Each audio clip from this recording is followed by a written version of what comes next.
मित्रांनो, जर तुम्ही 2026 मध्ये महाराष्ट्र बी-एड सी-ई-टी किंवा ई-एल-सी-टी देत असाल, तर हा व्हिडिओ तुमच्यासाठी अत्यंत महत्त्वाचा असणार आहे. कारण विद्यार्थी मित्रांनो, येणारे 4 महिने तुमच्यासाठी अत्यंत महत्त्वाचे असून तुमचं भवितव्य घडवणारे हे 4 महिने असणार आहे. कारण याच 4 महिन्यामध्ये तुम्ही जो अभ्यास कराल, जो स्टडी कराल, त्यानुसारच तुम्ही तुमच्या बी-एड सी-ई-टीमध्ये परफॉर्म करू शकणार आहात. आणि विद्यार्थी मित्रांनो, या 4 महिन्यांचं तुम्ही जर प्लॅनिंग व्यवस्थित केलं तर नक्कीच तुम्हाला बी-एड सी-ई-टीमध्ये 95+ पर्सेंटाईल इझिली मिळवू शकतात. तर विद्यार्थी मित्रांनो, आजच्या या व्हिडिओमध्ये आपण या 4 महिन्यांसाठी असणारा स्टडी प्लॅन आपण डिस्कस करणार आहोत. सोबतच मित्रांनो, तुम्ही कुठल्या महिन्यात काय करायला हवं आणि किती वेळ या स्टडीला द्यायला हवा, तर हे तुम्हाला आजच्या या व्हिडिओमधून समजणार आहे. तर हॅलो विद्यार्थी मित्रांनो, मी तुमचा एज्युकेटर अरविंद आणि तुमचं स्वागत आहे ग्लोबल ऑनलाईनमध्ये. मित्रांनो, महाराष्ट्र बी-एड सी-ई-टी आणि ई-एल-सी-टी साठी असणारी जी लाईव्ह बॅच आहे ती ग्लोबल ऑनलाईनमध्ये 3 नोव्हेंबर पासून आम्ही सुरू केली आहे. या बॅचमध्ये तुम्हाला डेली लाईव्ह क्लासेस दिले जातात. सोबतच हे क्लासेस तुम्हाला रेकॉर्डेड फॉर्मॅटमध्ये सुद्धा अवेलेबल असतात. संपूर्ण अभ्यासक्रमाच्या नोट्स असतील, 50 पेक्षा अधिक मॉक टेस्ट आणि 2000 पेक्षा अधिक एमसीक्यू सुद्धा तुम्हाला या बॅच मध्ये दिले जातील. तर विद्यार्थी मित्रांनो, तुमची ही बॅच फक्त एक्झाम पर्यंतच नव्हे, अगदी एक्झाम झाल्यानंतर सुद्धा तुम्हाला ऍडमिशन पर्यंत गाईड करण्याचं काम करणार आहे. तर बॅचला जॉईन करण्यासाठी स्क्रीनवरती दिलेल्या नंबरवरती तुम्ही व्हॉट्सअप करू शकता किंवा प्ले स्टोअरवरती जाऊन तिथेही ग्लोबल ऑनलाईन ॲपमध्ये हा कोर्स तुम्ही जॉईन करू शकता. तर लवकरात लवकर या बॅचला जॉईन करा आणि आपलं टॉपच्या कॉलेजमध्ये ॲडमिशन घेण्याचं जे स्वप्न आहे ते पूर्ण करण्याच्या तयारीला लागा. तर विद्यार्थी मित्रांनो, आपण सुरुवातीला बी-एड सी-ई-टीचा पॅटर्न पाहूयात. जसं की तुम्हाला माहिती आहे, बी-एड जनरलसाठी असणारा जो सिलेबस आहे तो म्हणजे mental ability 40 mark, general knowledge 30 mark आणि टीचर ॲप्टिट्यूड 30 मार्कला या परीक्षेमध्ये विचारलं जातं. तेच जर आपण ई-एल-सी-टीच्या बाबतीत पाहिलं तर हे 3 विषय प्लस तुम्हाला ॲडिशनल इंग्लिश सब्जेक्टची टेस्ट द्यावी लागते, ज्याच्यामध्ये reading comprehension 20 mark, vocabulary focus 5 mark, grammar focus 8 mark, sentence formation 7 mark, phonetics 3 marks, verbal idioms and proverb 5 mark आणि फिगर ऑफ स्पीचला 2 मार्क असतात. तर विद्यार्थी मित्रांनो, बी-एड जनरल जी आहे ती ऑनलाईन पद्धतीची एक्झाम आहे. याच्यामध्ये मराठी आणि इंग्रजी अशा दोन्ही माध्यमामध्ये तुम्हाला पेपर देता येतो. टोटल 100 मार्कचे 100 क्वेश्चन या परीक्षेमध्ये विचारले जातात आणि हे क्वेश्चन्स एमसीक्यू प्रकारचे असून तुम्हाला 90 मिनिटे वेळ इथे हे प्रश्न सॉल्व्ह करण्यासाठी असतो. तसंच विद्यार्थी मित्रांनो, या परीक्षेमध्ये कुठल्याही प्रकारची निगेटिव्ह मार्किंग सिस्टीम नाहीये. तेच आपण ई-एल-सी-टीच्या बाबतीत पाहिलं तर ही सुद्धा ऑनलाईन पद्धतीची एक्झाम असून ज्या विद्यार्थ्यांना इंग्लिशमध्ये बी-एड करायचं आहे अशा विद्यार्थ्यांसाठी ही ई-एल-सी-टी कंपल्सरी आहे. या परीक्षेचं मीडियम इंग्लिश असून यामध्ये टोटल 50 प्रश्न 50 मार्कला विचारले जातात आणि हे प्रश्न एमसीक्यू स्वरूपाचे असून 60 मिनिटांमध्ये तुम्हाला हे प्रश्न सॉल्व्ह करायचे असतात. इथेही कुठल्याही प्रकारची निगेटिव्ह मार्किंग सिस्टीम तुम्हाला नसणार आहे. आता विद्यार्थी मित्रांनो, या परीक्षेचा जो सिलेबस आहे तो आपण 4 महिन्यात कसा कव्हर करायचा हे आपण डिस्कस करणार आहोत.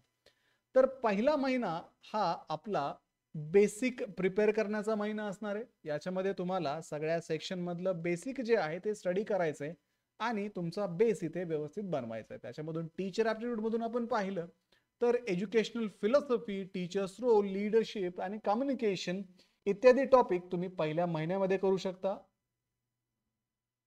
एनसीईआरटी मधून क्लास 11th आणि 12th मध्ये सायकोलॉजी अँड पेडागॉगी हे टॉपिक तुम्ही रेफर करू शकता.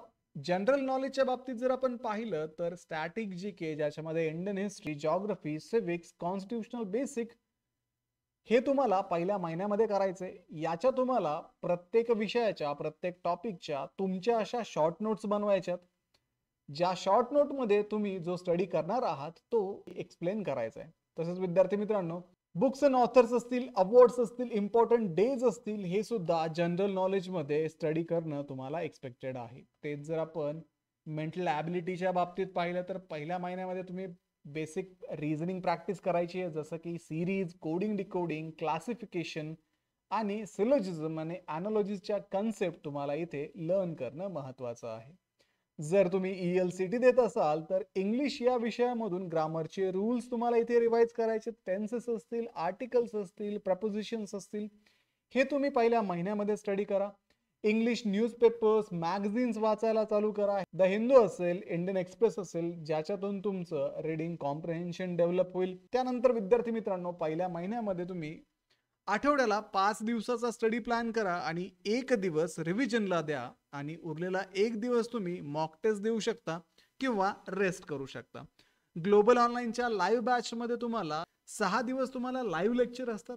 हे लेक्चर्स इव्हिनिंग सेशनमध्ये असतात. तसेच तुम्हाला या बॅचमध्ये मॉक टेस्ट सुद्धा सेक्शन वाईज आणि फुल सिलेबस प्रकारच्या अवेलेबल आहेत. त्या तुम्ही देऊ शकता जेणेकरून तुमचं टाइम मॅनेजमेंट इथे सुधारण्यासाठी मदत होते.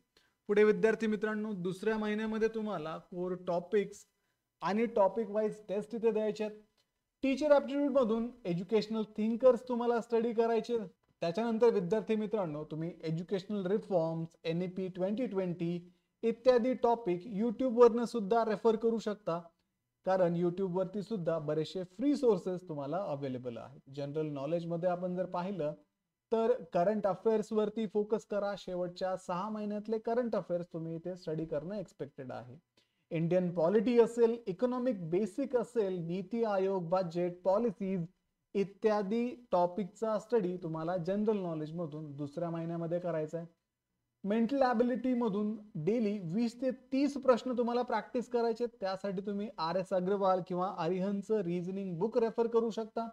इंग्लिश विषयामधून डेली ॲटलिस्ट एक पॅसेज तुम्ही इथे स्टडी करायचा आहे, प्रॅक्टिस करायचा आहे आणि 10 व्होकॅब्युलरीचे वर्ड किंवा इडियम्स क्वेश्चन डेली इथे सॉल्व्ह करणं इम्पॉर्टंट आहे. तिसऱ्या महिन्यामध्ये तुम्हाला तुमच्या नॉलेजचं ऍप्लिकेशन करायचं शिकायचंय आणि तुमचा स्पीड वाढवायचा. त्याच्यामध्ये वीकली तुम्ही कमीत कमी 2 फुल लेंथ मॉक टेस्ट द्या. त्यानंतर तुमचे जे वीक एरियाज आहे, पहिल्या 2 महिन्यामध्ये स्टडी करून तुम्हाला अंदाज आला असेल की हा टॉपिक तुम्हाला टफ वाटतोय, तर ते टॉपिक जे आहे ते तिसऱ्या महिन्यामध्ये तुम्हाला व्यवस्थित प्रिपेअर करायचे.